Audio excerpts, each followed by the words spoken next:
मरने से पहले बाप ने अपने बेटे को नसीहत दी कि जिंदगी के अंदर 3 चीजें कभी मत करना। पहला, घर के आगे बेरी का पेड़ मत लगाना।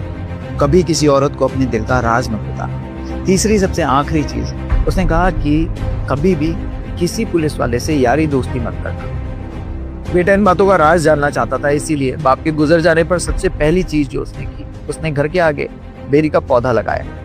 उसने कुछ साल बाद शादी कर ली, एक औरत जिसको अपने दिल के सारे राज बता सकती। तीसरी और सबसे आखिरी चीज, उसने पुलिस वाले के साथ में यारी दोस्ती लगाई। साल दर साल बीतते गए। जो बेरी का पौधा था वो एक पेड़ के अंदर तब्दील हो गया और उसका अपनी पत्नी पर इतना ज्यादा विश्वास हो गया कि अब वो उसे अपने दिल का कोई भी राज बता सकता है।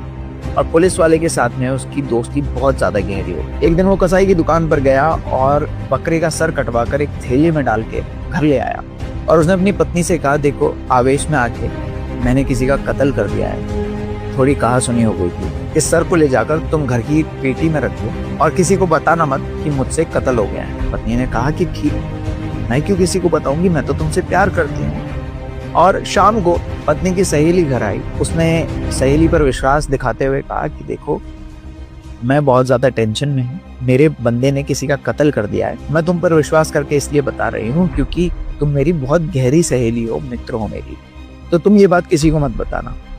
सहेली ने कहा कि मैं क्यों किसी को बताऊं, कि तुम तो मेरी दोस्त हो, तो तुम उस पर विश्वास कर सकती हो। सहेली अपने घर गई और उसने अपनी सहेली को सारी बात बताई कि कैसे फलाने ने किसी का कत्ल करके उसका सर अपने घर की पेटी में रखा हुआ है। शाम होते होते एक एक करके सबको ये बात पता चल गई और पुलिस वाले को लेकर के वो उसके घर के बाहर पहुंचे। पुलिस वाले ने घर के बाहर से आवाज लगाई कि सुन, तूने किसी का कत्ल कर दिया है, हमको मालूम हुआ है, अब ये बात छुपी नहीं रही है, तो चुपचाप तू बाहर आ जा। वो बंदा बाहर आया।